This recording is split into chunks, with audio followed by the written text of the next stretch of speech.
ओम श्री परमात्मने नमः। अथ त्रयोदशोऽध्यायः। निष्कर्ष।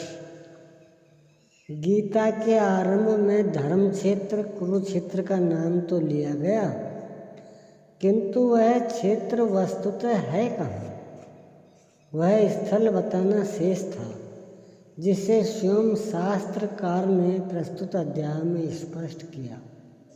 कौन्ते, यह शरीर ही एक क्षेत्र है। जो इसको जानता है वह क्षेत्रज्ञ है।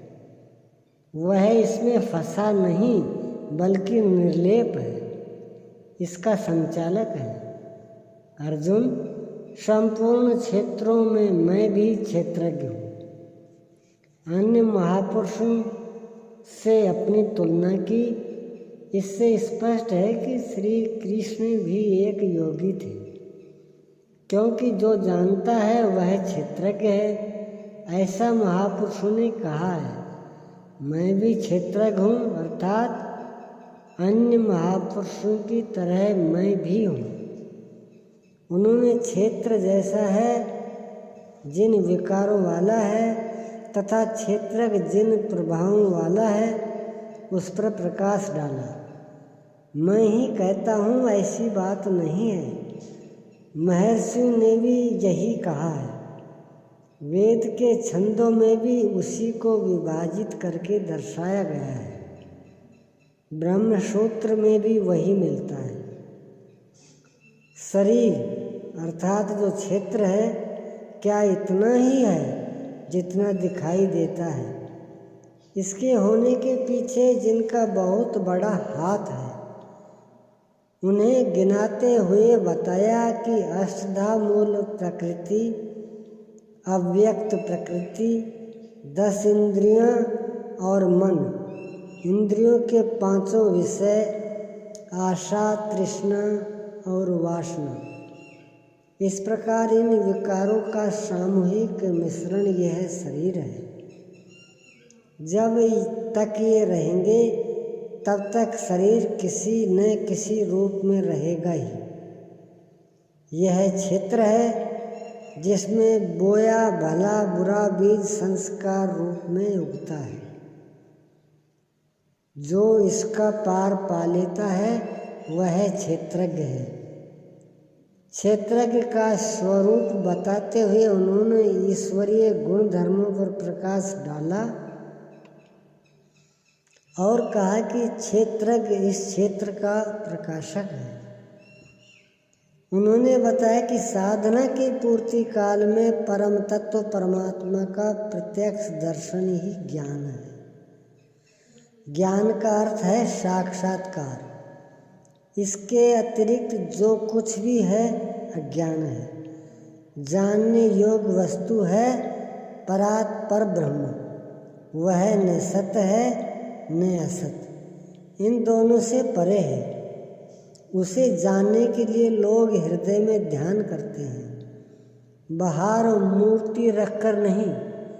बहुत से लोग सांख्य माध्यम से ध्यान करते हैं, तो शेष निष्काम कर्मयोग समर्पण के साथ उसकी प्राप्ति के लिए उसे निर्धारित कर्म आराधना का आचरण करते हैं।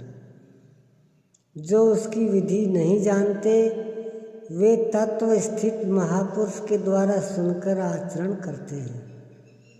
वे भी परम कल्याण को प्राप्त हो जाते हैं।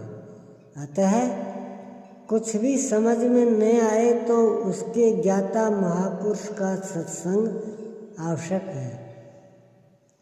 स्थित प्रज्ञ महापुरुष के लक्षण बताते हुए योगेश्वर श्री कृष्ण ने कहा कि जैसे आकाश सर्वत्र सम रहता हुआ भी निर्लेप है, जैसे सूर्य सर्वत्र प्रकाश करते हुए भी निर्लेप है, ठीक इसी प्रकार स्थित प्रज्ञ पुरुष सर्वत्र सम ईश्वर को जैसा है वैसा ही देखने की क्षमता वाला पुरुष क्षेत्र से अथवा प्रकृति से सर्वथा निर्लेप है। अंत में उन्होंने निर्णय लिया कि क्षेत्र और क्षेत्रज्ञ की जानकारी ज्ञान रूपी नेत्रों द्वारा ही संभव है। ज्ञान जैसा कि पीछे बताया गया उस परमात्मा के प्रत्यक्ष दर्शन के साथ मिलने वाली जानकारी है।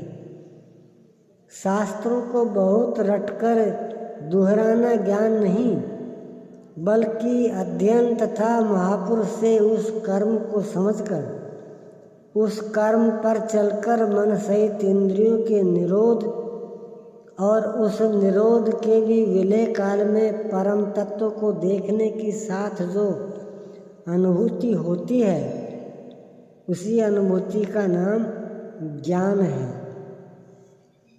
क्रिया आवश्यक है। इस अध्याय में मुख्यतः क्षेत्रज्ञ का विस्तार से वर्णन किया गया। वस्तुतः क्षेत्र का स्वरूप व्यापक है। शरीर कहना तो सरल है, किंतु शरीर का संबंध कहाँ तक है? तो समग्र ब्रह्मांड मूल प्रकृति का विस्तार है।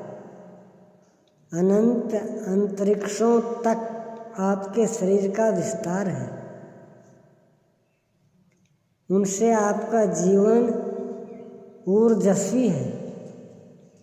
उनके बिना आप जी नहीं सकते।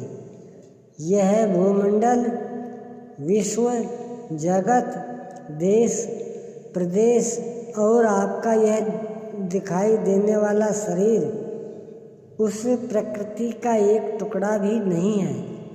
इस प्रकार क्षेत्र का ही इस अध्याय में विस्तार से वर्णन है। अतः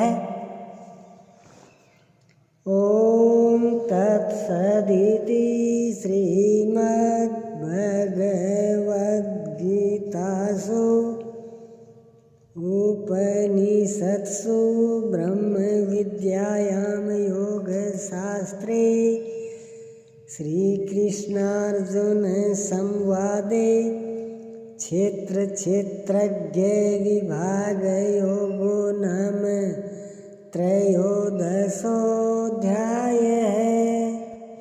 इस प्रकार श्रीमद् भगवद गीता रूपी उपनिषद एवं ब्रह्म विद्या तथा योग शास्त्र विषयक श्री कृष्ण और अर्जुन के संवाद में क्षेत्र क्षेत्रज्ञ विभाग योग नामक 13वां अध्याय पूर्ण होता है।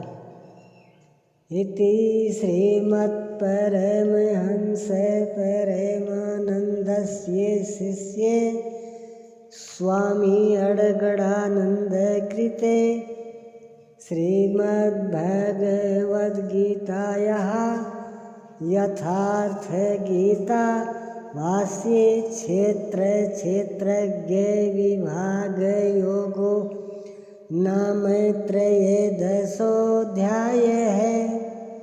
इस प्रकार श्रीमद् परमहंस परमानंद जी के शिष्य स्वामी अडगडानंद कृत श्रीमद् भगवद गीता के भाष्य यथार्थ गीता में क्षेत्र क्षेत्र के विभाग योग नामक 13वां अध्याय पूर्ण होता है।